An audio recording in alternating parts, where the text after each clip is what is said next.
जय हिंद। आज हम पढ़ने वाले class 12 English supplementary chapter number 2 दोस्तों, जिसका नाम है the tiger king. The tiger king, tiger king दोस्तों इस चैप्टर नंबर 2 सप्लीमेंट्री का, जिसको काल्की ने लिखा। काल्की दोस्तों बताना चाहते हैं काल्की कौन है। काल्की एक इंडियन तमिल राइटर है, और ये राइटर के साथ, लेखक के साथ दोस्तों, ये बहुत अच्छी अच्छी कविताएं लिखी। ये पोएट भी थे और जर्नलिस्ट भी थे दोस्तों, पत्रकार भी थे। तो इन्होंने जो चैप्टर नंबर 2 लिखा, the tiger king. Tiger king इसमें दोस्तों अगर शॉर्ट में कहा जाए तो ये क्या भविष्यवाणियाँ सत्य होती हैं कि नहीं होती हैं, जो भी एस्ट्रोलॉजर्स कहते हैं क्या वो बात सच निकलती है इन फ्यूचर कि नहीं निकलती। तो दोस्तों एक स्टोरी के माध्यम से काल्की ने बताने का प्रयत्न किया है। दोस्तों ये कहानी कहाँ की है, तो ये कहानी है प्रतिबंधपुरम। नाम दोस्तों लिखते जाइएगा ताकि आपको समझ में आए। प्रतिबंधपुरम, ये कहानी प्रतिबंधपुरम के महाराज की है, जिनका नाम था द टाइगर किंग। क्या दोस्तों उनका नाम बचपन से था द टाइगर किंग? ये सब एक रहस्य की बात है। तो दोस्तों उनका नाम बताना चाहते हैं। उनका नाम बचपन से द टाइगर किंग नहीं था। तो नाम कैसे पड़ा, क्यों पड़ा, इस विषय में पूरे लेसन में जब पढ़ेंगे तो जानकारी हो गई। दोस्तों ये शॉर्ट वीडियो है, शॉर्ट वीडियो के माध्यम से आप बहुत अच्छी तरह से समझ पाएंगे कि आखिर chapter number 6 the tiger king में कौन कौन सी घटनाएं हुई, कौन कौन सी बातें हैं, और उसके माध्यम से आपका जो शॉर्ट क्वेश्चन सप्लीमेंट्री से पूछा जाता है, 2 शॉर्ट और 1 लॉन्ग, यानी 15 नंबर जो क्वेश्चन आएंगे सप्लीमेंट्री से रिलेटेड, उससे दोस्तों ये चैप्टर्स तो क्वेश्चन बनना ही बनना है। ठीक है, तो हम पढ़ेंगे दोस्तों। ये कहानी है राजा प्रतिबंधपुरम के राजा, जिनका नाम है दोस्तों सर जिलानी जंग बहादुर। सर जिलानी जंग बहादुर। दोस्तों इनके नाम एक ही नहीं है, इनके नाम बहुत हैं, कई नाम है दोस्तों। तो उनमें सबसे फेमस नाम है सर जिलानी जंग बहादुर। ठीक है, और इनका नाम महाराजा अधिराज भी रखा गया दोस्तों, महाराजा अधिराज विश्वभुवनम। और उसके बाद इनका नाम और भी है MAD एंड ACTC, और एक नाम और है CRC के। तो इनके कई नाम है दोस्तों, MAD ACTC CRC के, और सर जिलानी जंग बहादुर, ये तो फेमस नाम है ही है। और उसके बाद आपको बता दिया गया महाराजा अधिराज विश्वभुवनम। ठीक है, और इनका नाम संघारी भी है दोस्तों। तो आपको नाम जानना है, मोस्ट फेमस नाम ये है। तो इन्हीं का नाम आगे चल के दोस्तों टाइगर किंग पड़ता है। कहानी कुछ दोस्तों शुरुआत इस तरह से होती है। एक प्रतिबंधपुरम के राजमहल में एक बच्चे का जन्म होता है। जब बच्चे का जन्म होता है तो राजाओं महाराजाओं की जो प्रथाएं थी, उस प्रथा के अकॉर्डिंग रॉयल एस्ट्रोलॉजर से बुलाए जाते हैं दोस्तों।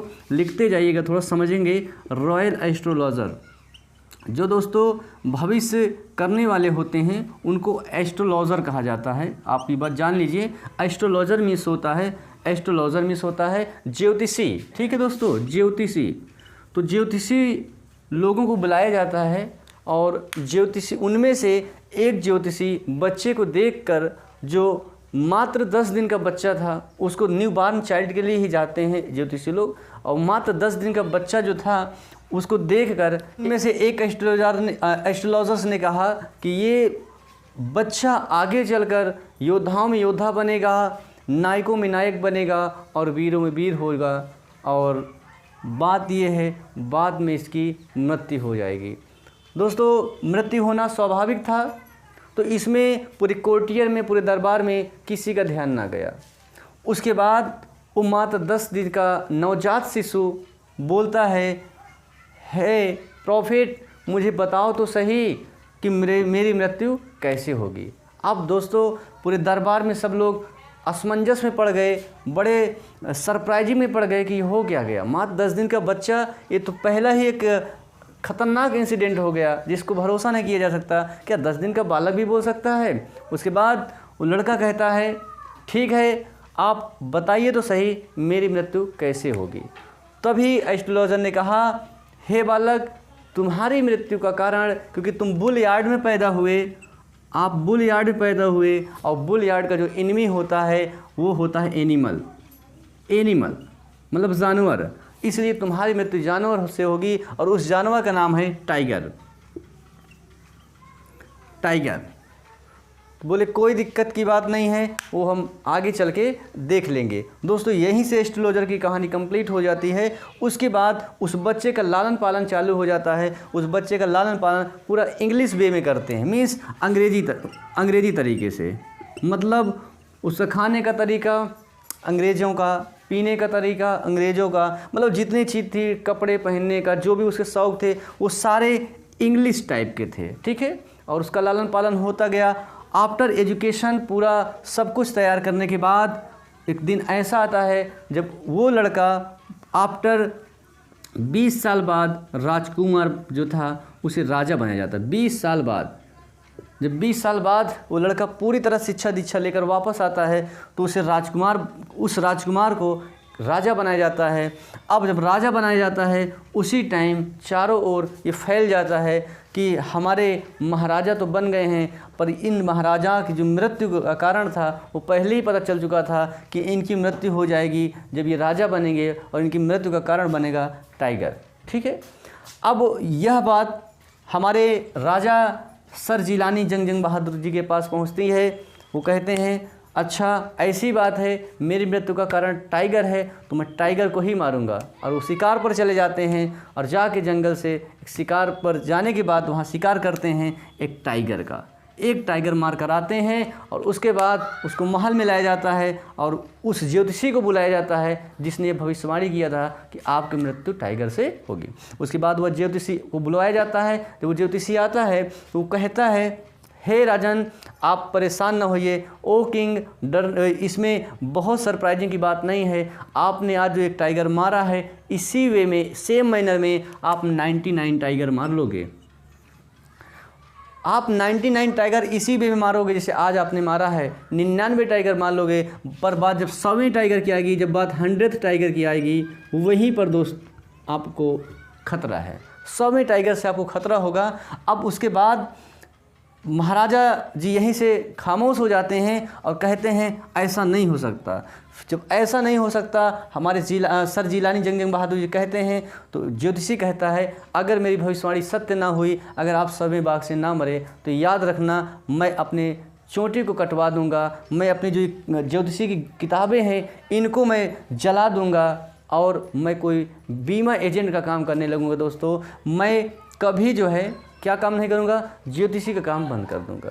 राजा उनकी बात को मान लेते हैं और उसके बाद ज्योतिषी को भेज दिया जाता है। और राजा चारों ओर उनका एक ही मिशन था। क्या मिशन था? द किलिंग टाइगर, मतलब हंटिंग द टाइगर। अब शिकार को करना था और वो शिकार कौन बनेगा? टाइगर, बाघ का ही मारना। अब बाघ को मारने के लिए वो प्रतिबंधपुरम के चारों ओर डुग्गी पिटवा देते हैं कि प्रतिबंधपुरम के क्षेत्र में एक भी टाइगर के साथ कोई खिलवाड़ नहीं कर सकता, कोई एक कंकड़ तक नहीं मार सकता। ये राजा साहब का आदेश है, ये महाराजा जी का आदेश है कि प्रतिबंधपुरम के क्षेत्र में जितने भी बाघ होंगे उन्हें आप सब कुछ मारिए, बाघ को टच नहीं कर सकते, क्योंकि ये उन्होंने प्रतिज्ञा लिया है कि हम 100 टाइगर मारेंगे। जब तक 100 टाइगर मार नहीं लेंगे तब तक हम सुकून से नहीं बैठेंगे। और ये टाइगर हंटिंग मिशन में चले जाते हैं, ठीक है। उसके बाद ये जंगल में जाते हैं, टाइगर मारते रहते हैं। दोस्तों जब ये बने 20 साल की उम्र में इनको बनाया गया राजा, और 10 साल तक इन्होंने घोर मेहनत करते हुए कितना टाइगर मार लिया? 70 टाइगर दोस्तों इन्होंने मार लिए। जब 70 टाइगर मार लिए तो अब बात फंस गई कि अब टाइगर थे ही नहीं। राजा बहुत उदास रहते, टाइगर मिलता ना। तो उन्होंने एक दिन अपने एडवाइज़र से कहा कि हमें ये बताइए कि अब हमें शादी करनी है, ठीक है।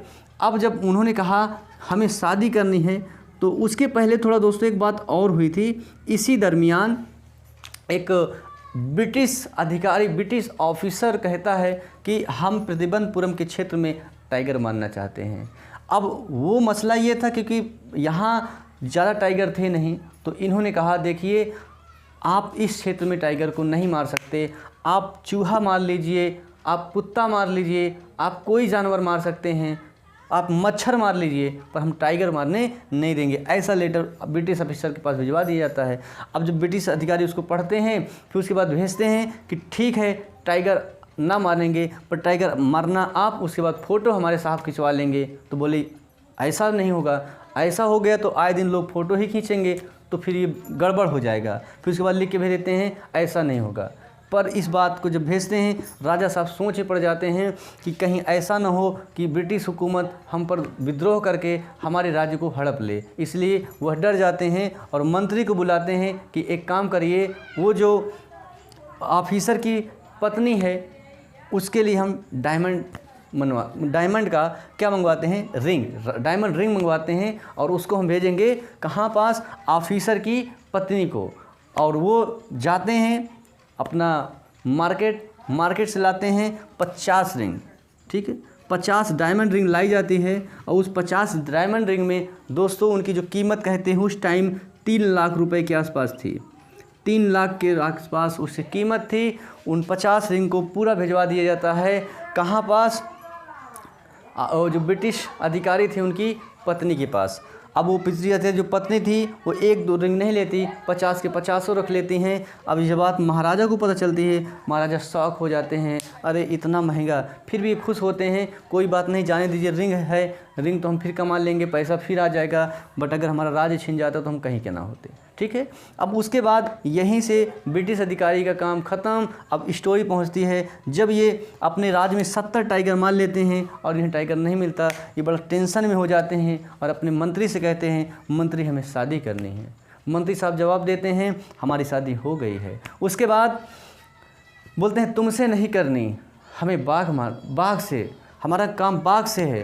तो बोले बाघी से शादी करेंगे क्या महाराज? अरे बोले बाघी से शादी नहीं करना, हमको बाघ मारना है। तो बोले बाघ मारना है, ये बात है? बोले हाँ, हमें उस क्षेत्र में शादी करवाइए जहाँ हमारे फादर इन लॉ के स्टेट में हम मार सके। फादर इन लॉ मीन्स जानते हैं आप लोग, ससुर। हमें ससुर के क्षेत्र में टाइगर मारना है, क्योंकि अभी 30 टाइगर बचे हुए थे दोस्तों। तो एक क्षेत्र में पता किया जाता है, वहाँ की गर्ल्स से शादी की जाती है और उसके बाद ये उस क्षेत्र में जाकर जहाँ इनकी शादी की जाती है वहाँ जाकर ये शिकार करना चालू कर देते हैं। और 29 यानी 70 + 29 99 टाइगर दोस्तों ये अब तक मार चुके थे। अब बात 100वें टाइगर थी, 100वां टाइगर कहीं मिल नहीं रहा था। जब 100वां टाइगर नहीं मिल रहा था तो राजा हमारे पगला गए, मीन्स सर जिलानी जंग बहादुर का मूड डिस्टर्ब कि कैसे करें, कैसे मिलेगा। अब उसके बाद स्टोरी आगे बढ़ती है उनकी, क्योंकि जो इनका मंत्री था बहुत होशियार था, उसको लगा ऐसे में तो राजकाज पूरा चौपट कर डालेंगे, चलिए हमें जुगाड़ करते हैं। वो एक जू जाते हैं चिड़ियाघर, वहाँ देखते एक बाघ है और वहाँ से जो है बाघ की व्यवस्था करते हैं, खुद जाते हैं 4 व्हीलर लेकर, वहाँ बाघ को बैठाते हैं गाड़ी में। उसके बाद बाघ को लाया जाता है, राजा को बैठा दिया जाता है। कहाँ? राजा को बैठा दिया जाता है जंगल में। अब रोज़ जिस तरह रोज़ वेट करते थे बाघ का, उसी तरह वेट कर रहे होते हैं और मंत्री जाके बाघ को छोड़ देते हैं। वहाँ पर जो है ये राजा बुलेट मार देते हैं। बुलेट में दोस्तों होता है गोली, राजा गोली चला देते हैं और बाघ की मृत्यु हो जाती है। ऐसा राजा जी को आभास होता है और राजा चले आते हैं। उसके बाद चले आने के बाद पता चलता है कि टाइगर तो मरा ही नहीं था। क्यों नहीं मरा था? क्योंकि वो इतना ज़्यादा ओल्ड एज का था कि वो डर के मारे जब वो गोली गई थी उसके पास से बेहोश हो गया था। अब जो वहाँ लोग रुके थे, जो साथी हंटर थे, अब उनको लगा अगर राजा जी को पता चल जाएगा तो राजा जी हमको तो ऐसे ही मार देंगे, इससे अच्छा है हम बाघ को ही मार देते हैं। तो इस तरह से 100वें बाघ को राजा जी ने नहीं मारा था, बल्कि किसने मारा? उनकी साथी हंटर्स ने। उसके बाद राजा जी खुशी खुशी आते हैं, अपने परिवार के साथ रहने लगते हैं, बीवी बच्चों के साथ रहने लगते हैं। तभी इनके बच्चे का 3रा बर्थडे होता है। 3रा बर्थडे दोस्तों होता है। अब राजा जी सोचते हैं कि बड़े दिनों के बाद बर्थडे मिला है, हम अपने बच्चे को कोई ना कोई गिफ्ट करेंगे। अब ये जाते हैं मार्केट और टॉय मार्केट में इनको कुछ नहीं दिखा। वहाँ दिखा क्या? एक बाघ। बाघ कैसा था? लकड़ी का था दोस्तों। और वो बाघ लकड़ी का था तो पूछते हैं ये बाघ कितने का है? आप क्योंकि उसकी कीमत उस टाइम कहते हैं 9 पैसे थी, उसकी कीमत 9 पैसे थी। तो दुकानदार को लगा कहीं ऐसा ना हो राजा साहब नाराज़ हो जाएं, इसलिए उन्होंने कहा राजा ये बहुत बेस्ट बाघ है, इसकी कीमत 300 रुपीज़ है, 300 रुपीज़ है। अब उसके बाद राजा जी कहते हैं कोई बात नहीं, इतना तो आप मेरे बच्चे के लिए गिफ्ट कर ही सकते हैं। और वो गिफ्ट बिना पैसा दिए चले आते हैं, राजमहल लाते हैं। एक दिन की बात है, वो उसी बाग से राजा जी और उनका पुत्र जो तीसरा बर्थडे जिसका मनाया गया था, दोनों लोग खेल रहे थे तभी जो है अचानक उनके हाथ में एक लकड़ी, बाघ की लकड़ी का टुकड़ा लग जाता है और इनके हाथ में राइट हैंड में इन्फेक्शन पाया जाता है। निकालते तो हैं लकड़ी का गुटका, देन क्या होता है, इन्फेक्शन पूरे हाथ में फैल जाता है, पूरी बॉडी में फैल जाता है। उसके बाद मद्रास जाकर 3 डॉक्टरों की टीम आती है और जब डॉक्टरों की टीम आती है तो 4 दिन के अंदर ही ऑपरेशन होता है और ऑपरेशन के बाद जब डॉक्टर बाहर निकलते हैं बोलते हैं ऑपरेशन इज सक्सेस। जबकि दोस्तों ऑपरेशन सक्सेस का मतलब होता है कि ऑपरेशन सफल हो गया, बट यहाँ कुछ दूसरा ही था। क्या था? इसके अपोजिट था, राजा साहब की मृत्यु हो चुकी थी और यहीं से स्टोरी कंप्लीट हो जाती है। तो दोस्तों इस मॉरल ऑफ द स्टोरी ये था कि जो ज्योतिषी ने भविष्यवाणी किया उसकी भविष्यवाणी के अकॉर्डिंग राजा जो सर जिलानी जंग बहादुर जी थे उनकी मृत्यु टाइगर से होती है। भले वो दोस्तों लिविंग टाइगर ना था, नॉन लिविंग ही, मतलब जीवित ना सही, वो एक नॉन लिविंग टाइगर था, ठीक है, क्योंकि लकड़ी का था, पर हुई तो उसकी मृत्यु समय टाइगर से। उम्मीद है दोस्तों आज जो ये आपको सारी स्टोरी बताई गई इससे बहुत इतने बेहतरीन क्वेश्चंस पूछे जाते हैं और हम कोशिश करेंगे आपको बहुत जल्द क्वेश्चन आंसर करवा दिए जाएंगे इस चैप्टर का, और आप देखिएगा एग्ज़ाम में ना फंसे तो कहना दोस्तों। और अगर आपको अच्छा लगा हो तो इसी तरह हमारे चैनल पर विजिट करते रहिए और हम आपसे मिलते हैं अपने नेक्स्ट वीडियो में। तब तक के लिए जय हिंद।